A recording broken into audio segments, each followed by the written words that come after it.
हमारे चैनल को सब्सक्राइब करें और बेल आइकन दबाएं।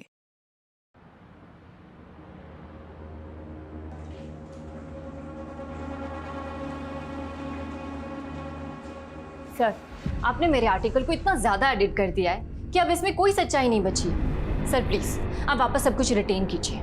अनन्या, हम इतना कॉन्ट्रोवर्शियल न्यूज़ नहीं पब्लिश कर सकते।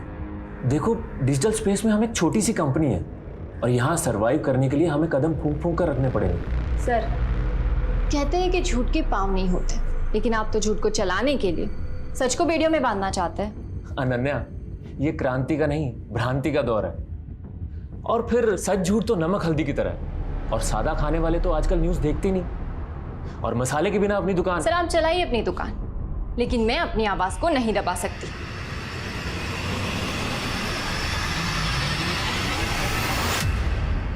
आज सच अपनी बेचारगी पे रो रहा है और झूठ की रौनक मुझसे कभी बर्दाश्त नहीं होती। एक सच्चे जर्नलिस्ट के शब्दों पे, उसकी आवाज़ पे अगर पाबंदियां लगा दी जाए तो नुकसान पूरी मानव जाति को होता है। इसीलिए चाहती हूँ पहले मैं इन अंधेरों से निकलूं, शायद तभी मैं उजाला ला पाऊंगी। कोई है? हेलो, कोई है?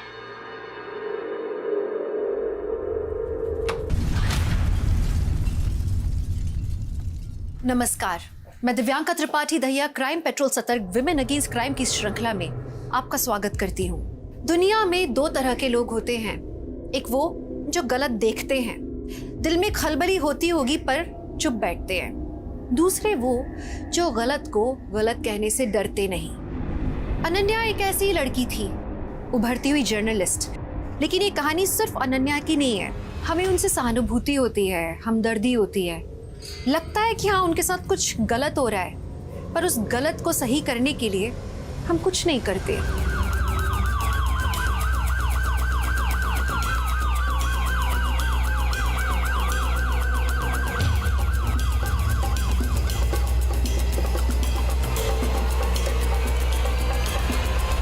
लेकिन नेबर्स का कहना है ये घर हमेशा बंद रहता था। अगर ये घर बंद रहता था तो फिर ये लड़की यहाँ कैसे है? सर, मैंने मकान मालिक को बुलवा लिया है। सर, मुझे नहीं पता है लड़की कौन है, और 2 दिन पहले मैंने ये घर किराए पे दिया था। किसको किराए पे दिया? राम बहादुर नाम है सर उसका। फोन लगाओ इस राम बहादुर को। जी जी सर।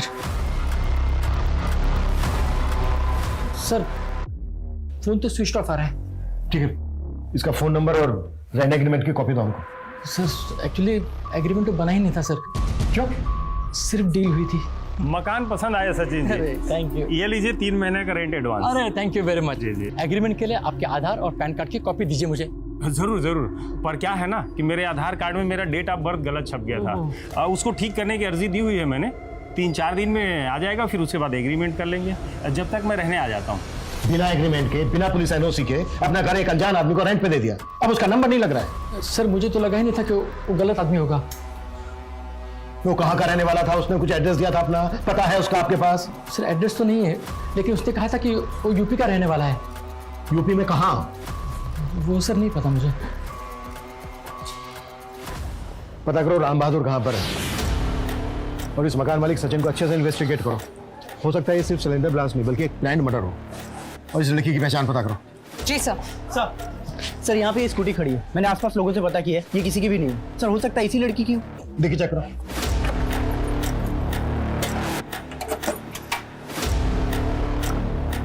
कुछ नहीं है सर। MS-12, ये तो पुणे का नंबर है। पुणे RTO से कांटेक्ट करो, पता करो ये स्कूटी किसके नाम पे रजिस्टर्ड है। Okay sir.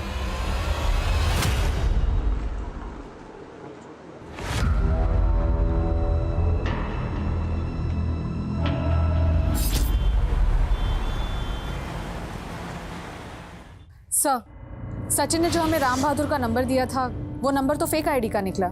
इसका मतलब सचिन ने गलत आदमी को अपना घर रेंट पे दिया था। उसने एग्रीमेंट के लिए 2-3 दिन की मोहलत मांगी और तीसरे दिन उसके घर में सिलेंडर ब्लास्ट हो सर, गया। वो स्कूटी जो हमें उस घर के बाहर मिली थी, वो उसी लड़की की थी जिसकी ब्लास्ट में मौत हुई थी। रजिस्ट्रेशन पेपर पर लड़की का नाम अनन्या मूले लिखा है। पुणे के भाखरवाड़ी का एड्रेस है। उस लड़की के पुणे के एड्रेस पे जाओ, मकान मालिक सचिन से राम बहादुर का स्केच बनवाओ। हमारे लिए जानना बेहद जरूरी है कि आखिर वो आदमी है कौन। Yes sir. एक बच्ची बेहोश पड़ी। अभिषेक, क्या हुआ? सर, सर मैं यहाँ से गुजर रहा था तो यहाँ पे आती होगी। एम्बुलेंस के वेट मत करो, मेरी गाड़ी से भेजो तुरंत। ओके सर, जादव जी लेके जाइए। है कौन ये बच्ची? मालूम नहीं सर, इस आदमी ने बताया कि ये यहाँ भीख मांगा करती थी। सर मुझे कहाँ रहती है बच्ची? इसका परिवार कहाँ है? सर मुझे ये तो नहीं मालूम, लेकिन लड़की को कई बार यहाँ भीख मांगते हुए देखा हूँ। अभिषेक, पता करो ये बच्ची कौन है, इसका कोई अपना है या फिर अनाथ है। Okay sir.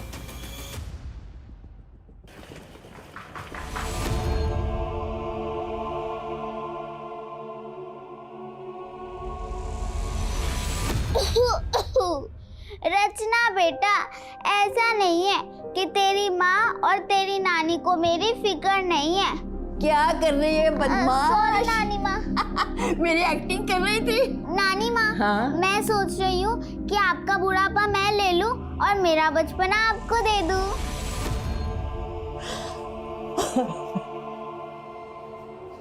Excuse me ma'am, मैं उसने राम बहादुर का ये स्केच रेडी किया। उसका कहना है कि राम बहादुर ऐसे ही दिखता था। सर लड़की आउट ऑफ डेंजर है, लेकिन उसका सिर्फ रोड एक्सीडेंट नहीं हुआ है, बल्कि उसकी बॉडी पर कई बर्न मार्क्स भी और उसके वाउंड्स में स्टील और आयरन के टुकड़े भी गड़े हुए मिले। और उसके अलावा उसकी बॉडी पर कई पुराने घावों के निशान भी हैं, जिन्हें देख के लगता है कि बच्ची को काफ़ी पीटा जाता होगा। पुलिस स्टेशन के कोई साइन? नहीं सर, ऐसा कुछ नहीं है।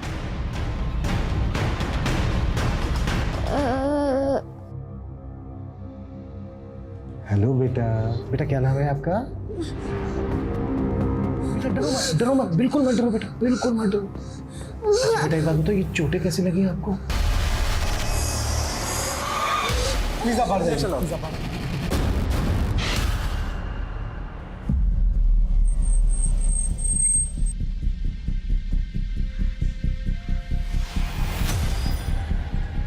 तेरी बच्ची भीख मांगा करती थी, हो सकता है कि इससे ज़बरदस्ती भीख मंगवाई जाती और ना मांगने पर इसे मारा पीटा जाता हो, इसीलिए इसके शरीर पे पुराने घाव के निशान हैं।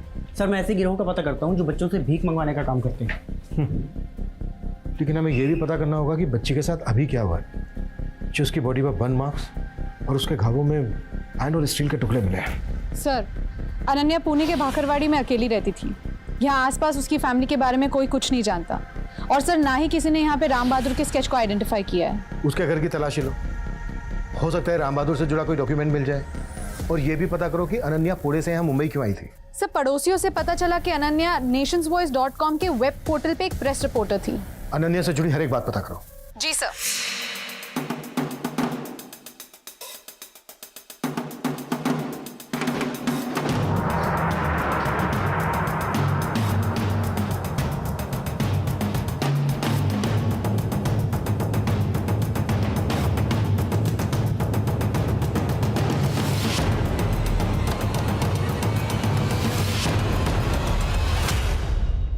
डॉक्टर का कहना है कि बच्ची के शरीर पे जो बर्न मार्क्स हैं वो 15 से 18 घंटे पहले है। और वो जो सिलेंडर ब्लास्ट हुआ था वो भी कोई 15 से 16 घंटे पहले हुआ था। और सर वो बच्ची हमें जहाँ मिली थी वहाँ से ब्लास्ट की लोकेशन लगभग आधा किलोमीटर ही दूर है। और फोरेंसिक वालों का कहना है कि सिलेंडर ब्लास्ट में आयरन के छोटे छोटे टुकड़े फ्लाई करते हैं। हो सकता है जब ये ब्लास्ट हुआ वो बच्ची वहीं पर मौजूद हो। वो बच्ची जहाँ जहाँ भीख मांगती थी, पता करो, शायद वहाँ पे उस बच्ची को कोई पहचानता हो। Okay sir.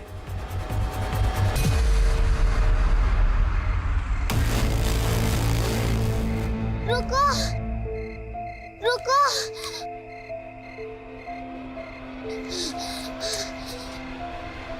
हेलो,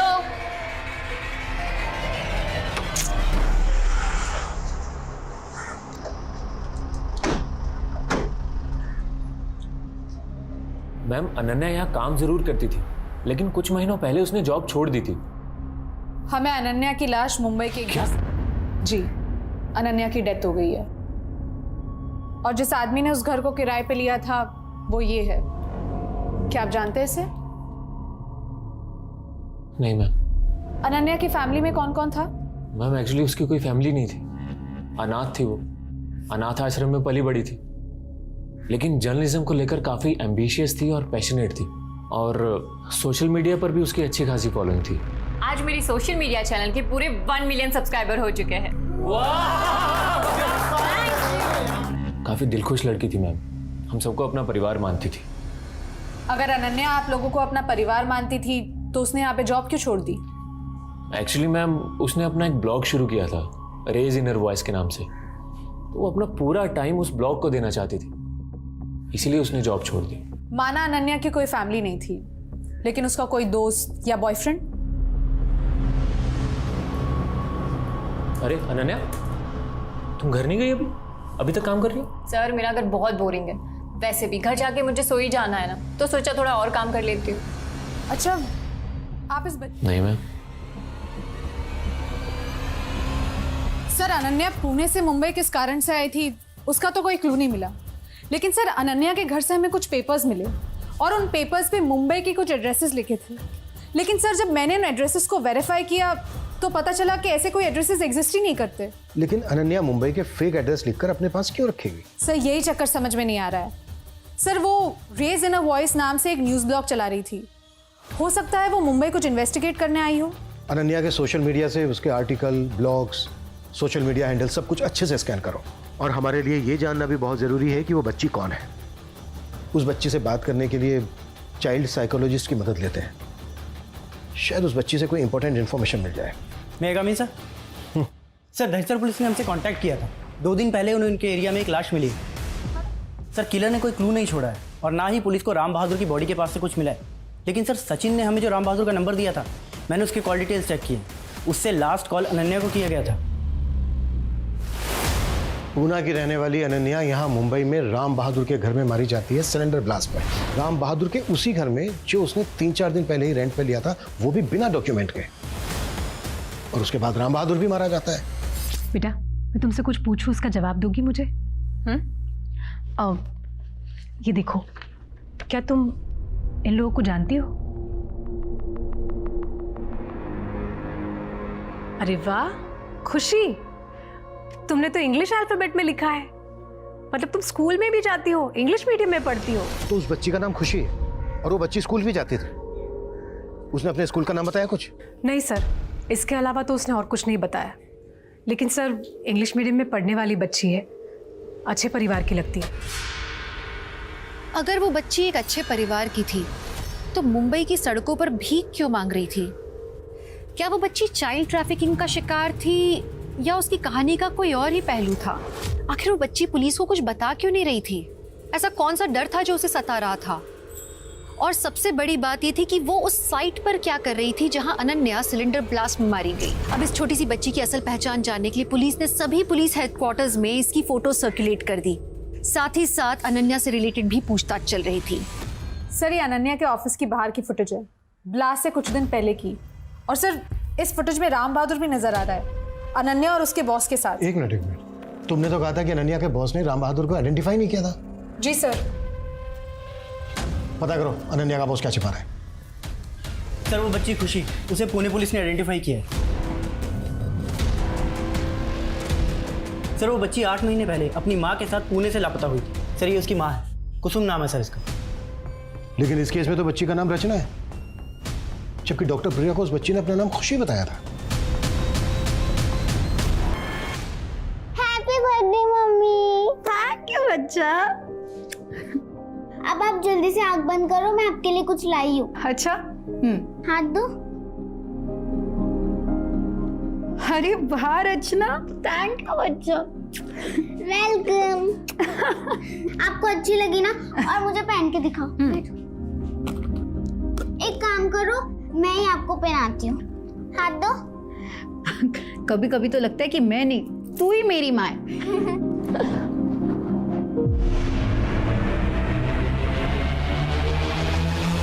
ये बच्ची हमें मुंबई में मिली थी। हमें पता चला कि ये वहाँ पर भीख मांगती थी और हमें यह भी शक है कि मुंबई के घर में सिलेंडर ब्लास्ट के दौरान ये बच्ची वहीं पर मौजूद थी।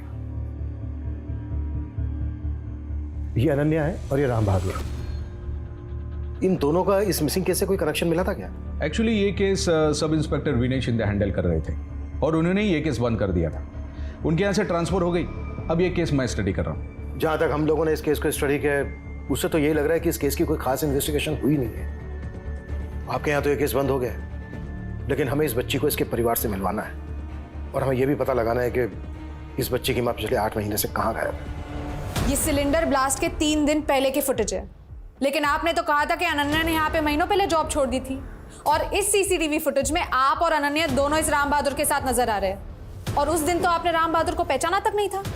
मैम मैं सच बोल रहा हूँ, मैं इस आदमी को जानता तक नहीं। हाँ, अनन्या जरूर आया करती थी जॉब छोड़ने के बाद मिलने के लिए कभी कभी। एक मिनट मैम, एक मिनट रुकिए। ये फुटेज देखने के बाद मुझे थोड़ा थोड़ा याद आ रहा है कि ये आदमी उस दिन अनन्या से मिलने जरूर आया था। मैडम नमस्ते, एक मिनट। वो एक्चुअली एक ही झलक देखी थी तो ज़्यादा याद नहीं रहा।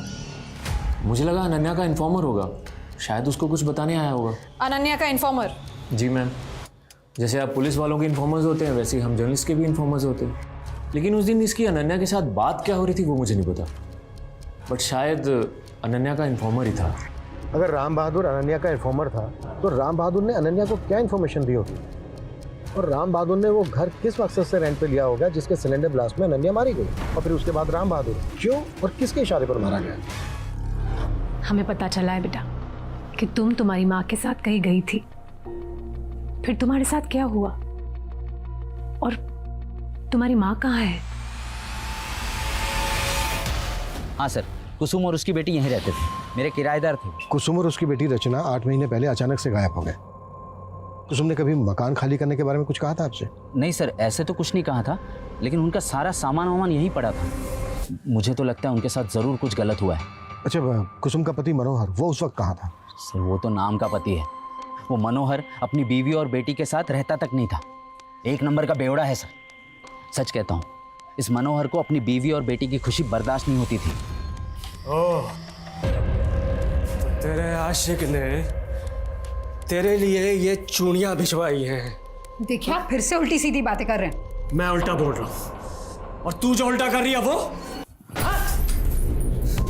मेरे पीछे उसके साथ में गुलछर्रे उड़ा रही है तू? हम साथ में? नहीं पापा, नहीं, मत मारो। क्या कुसुम का वाकई में किसी के साथ चक्कर था जो उसका पति मनोहर शक करता था उस पर? सर पहले तो सबको लगता था कि कुसुम का पति उस पर गलत शक करता है, लेकिन जब कुसुम अपनी बेटी के साथ यहाँ से चली गई तब लोग ये कहने लगे कि कुसुम शायद किसी आदमी के साथ भाग गई होगी। मनोहर के अलावा किसी गैर मर्द का आना जाना था क्या कुसुम के घर पे? सर इतना तो ध्यान नहीं दिया, लेकिन हाँ जिस दौरान ये सब हुआ उस दौरान मैंने देखा कि एक साधु कुसुम के घर पे आता जाता था।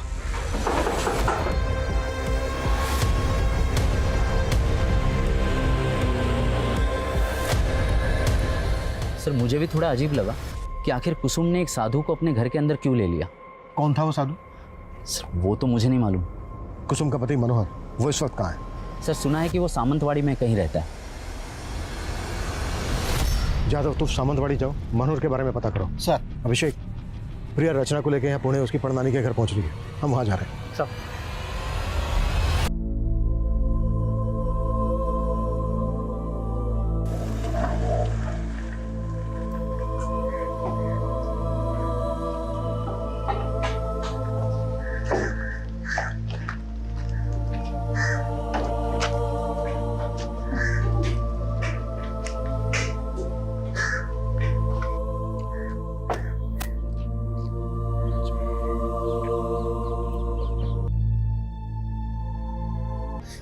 मेरा बच्चा।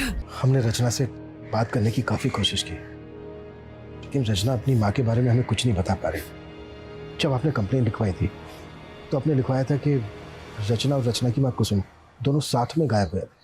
जी, उस समय मैं उनके साथ नहीं थी, मैं भी शांति जी, हमें पता चला कि रचना के घर किसी साधु का आना जाना था। आप जानती हैं किसी साधु? साधु? नहीं साहब जी, बिल्कुल नहीं। हमें यह भी पता चला है कि कुसुम का पति मनोहर कुसुम पे शक करता था कि उसका किसी के साथ अफेयर है। आपको एक नंबर का झूठा है वो। ये तो कुसुम की किस्मत खराब थी कि मनोहर के प्यार के चक्कर में पड़कर उसके साथ उसने भागकर शादी कर ली। इसीलिए मेरे दामाद यानी कुसुम के पिता ने उसके साथ सारे संबंध तोड़ दिए। फिर कुछ महीनों के बाद कुसुम के पिता का देहांत हो गया। बाद में हमें पता लगा कि मनोहर कुसुम की बेटी हुई है रचना। उसके प्यार ने हमारी सारी दुनिया खत्म कर दी थी। प्रिया जी, जब तक कुसुम नहीं मिल जाती तब तक हम रचना को आप ही के सुपुर्द कर रहे हैं। आप एक काम कीजिए, उसे निर्मला के घर छोड़ दीजिए। कौन निर्मला? कुसुम की माँ, यानी मेरी बेटी रचना की नानी।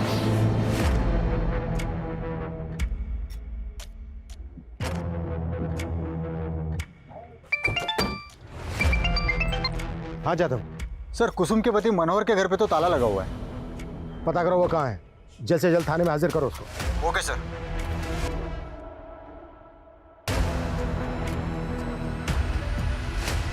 एक्सक्यूज मी, ये कहिए।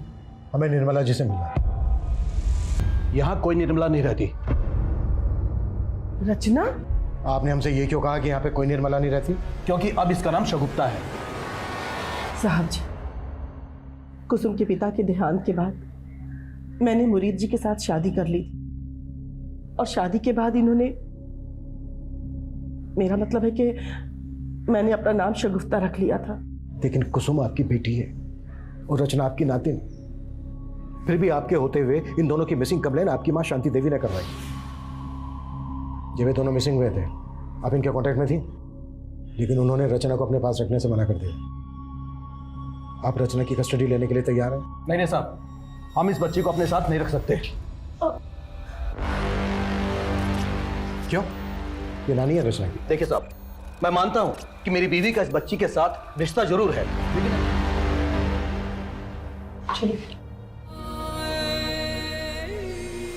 सर मैंने कुसुम के 8 महीने पुराने कॉल रिकॉर्ड्स चेक किए, उसमें किसी साधु का नंबर नहीं मिला और ना ही कोई ऐसा क्लू मिला है जिससे ये पता चले कि कुसुम किसी साधु के टच में थी।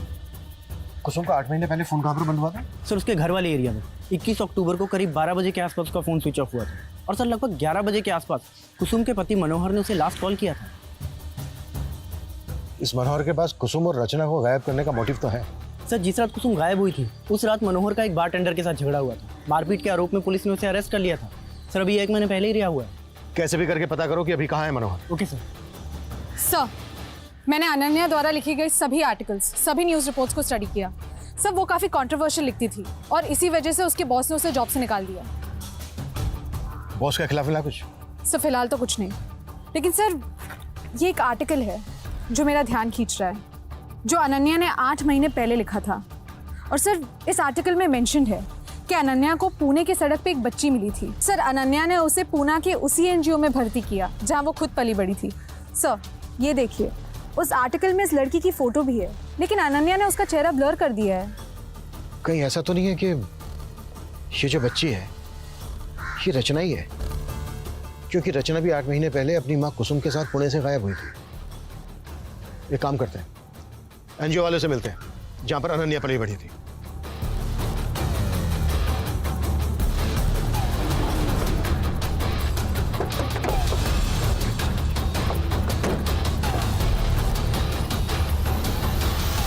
हाँ सर, अनन्या हमारे यहाँ ही पली बड़ी है। बहुत दुख हुआ ये सुनकर कि अनन्या अब इस दुनिया में नहीं है।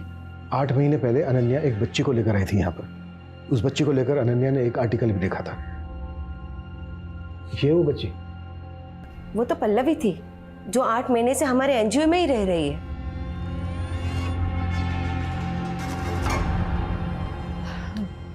बेटा क्या आपका नाम पल्लवी है? बहुत ही प्यारा नाम है। अच्छा मुझे ये बताओ, क्या तुम अनन्या दीदी को जानती हो? हाँ, वही मुझे यहाँ लेके आई थी। ठीक है, अभी तुम जा सकती हो।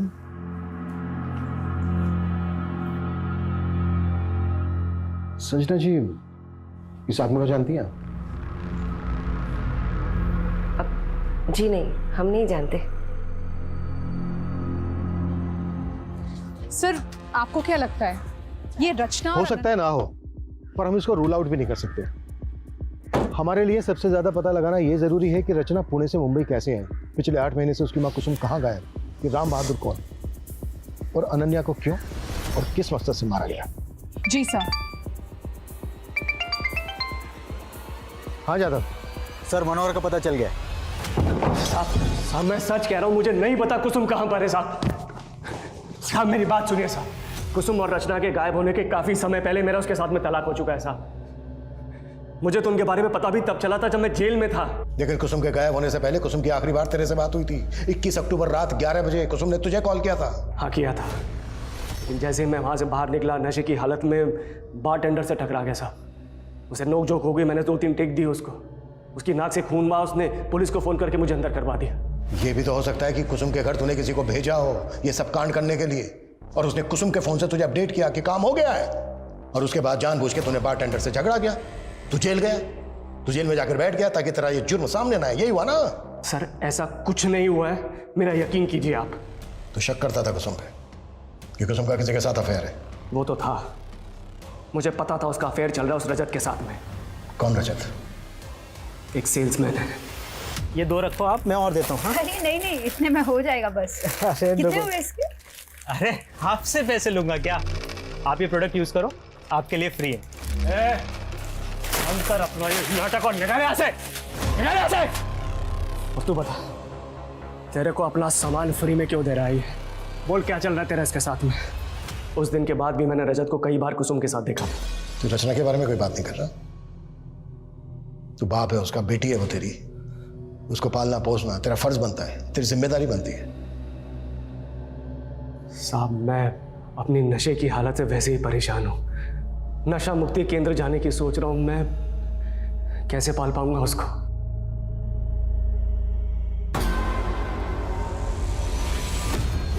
सर वो मनोहर कुछ भी बोल रहा है सर। सर सच तो ये कि कुसुम मनोहर से तंग आ गई थी। वो मालूम है मैं। अब तू ये बोल, तू कैसे जानता था कुसुम को? सर मैं घर घर जाके सामान बेचता हूँ, सेल्समैन हूँ सर। उस दिन मैं बहुत ज़्यादा थक गया था तो कुसुम के घर के बाहर जाके बैठा हुआ था, बस वहीं पहली बार मुलाकात हुई थी उनसे। सॉरी वो काफ़ी देर हो गई थी और भूख लग रही थी तो मैं यहीं खाने लगा। अरे कोई बात नहीं, आप आराम से बैठ के खाइए। Thank you. ये लीजिए। अरे इसकी क्या ज़रूरत थी? अरे इसमें क्या है? बातों बातों में सर पता चला कि कुसुम का आर्टिफिशियल ज्वेलरी का काम है, बस उसके बाद मैं उसकी ज्वेलरी भी घर घर जाके बेचने लगा था। सर हमारे बीच ऐसा कुछ भी नहीं था जैसा आप सोच रहे हैं, हम सिर्फ काम की वजह से एक दूसरे से मिला करते थे। सर मैं तो खुद हैरान हूं कि वो और उनकी बेटी अचानक से कहां चली गई। सर मैंने रचना से दोबारा बात की है और इस बार उसने बताया कि उसकी मम्मी का मर्डर हो चुका है। What? किसने किया था मर्डर? बेटा तुम्हारी माँ को जिसने मारा, क्या वो इनमें से कोई था? देखो ये देखो। आपकी माँ को कहाँ मारा गया था? उस वक्त आप और आपकी माँ कहाँ थे? अंकल से डरने की जरूरत नहीं, वो तो सिर्फ जानना चाहते हैं कि तुम्हारी माँ को किसने मारा। पुलिस वाले ने मारा? बेटा क्या वो पुलिस वाला था?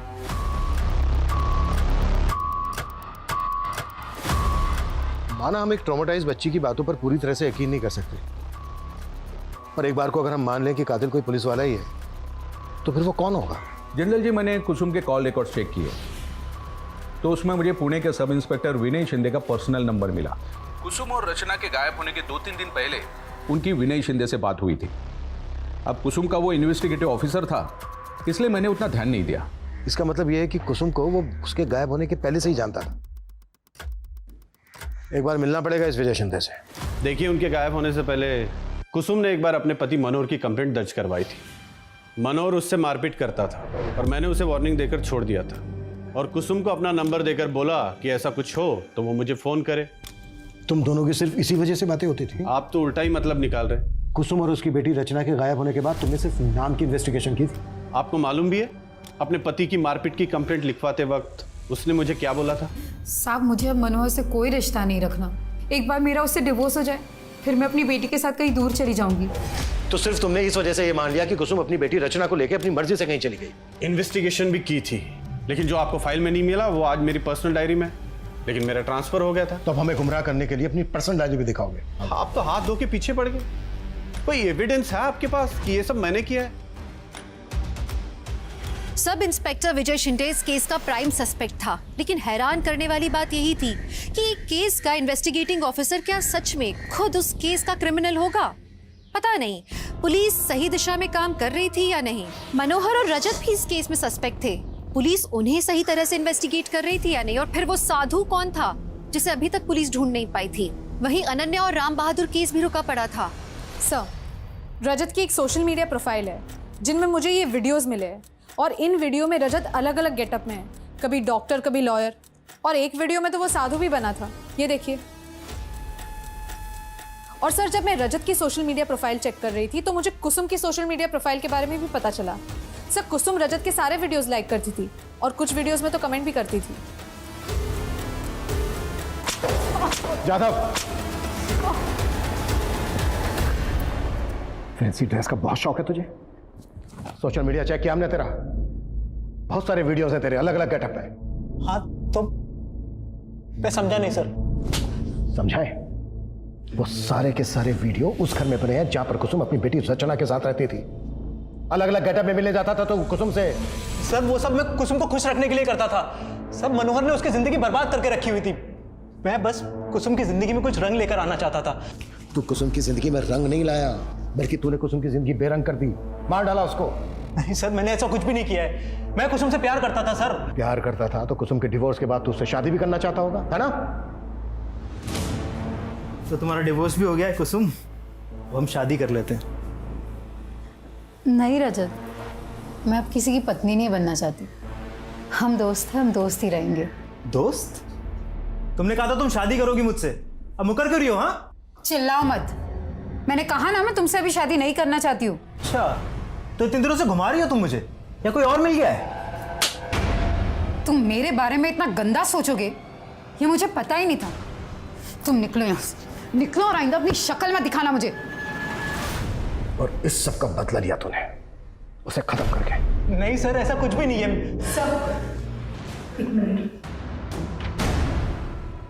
सर, अनन्या और खुशी का कनेक्शन मिल गया है और ये भी पता चल गया है कि राम बहादुर किसका आदमी था। किसका आदमी था?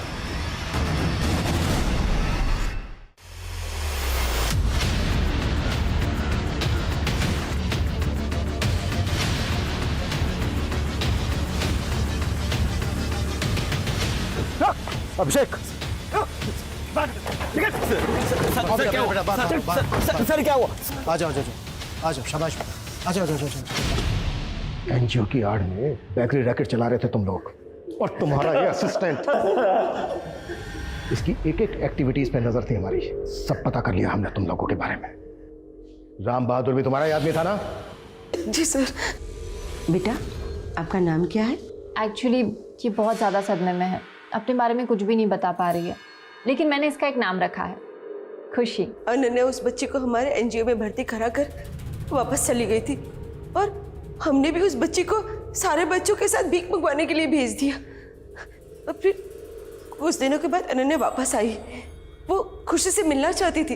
अनन्या, तुम टेंशन मत लो, उसे एक अच्छी फैमिली ने अडॉप्ट किया है। सच में वो बहुत लकी है जो तुम उसे यहाँ ले आई। अनन्या हमें पूछने लगी कि उस खुशी को किसने अडॉप्ट किया है।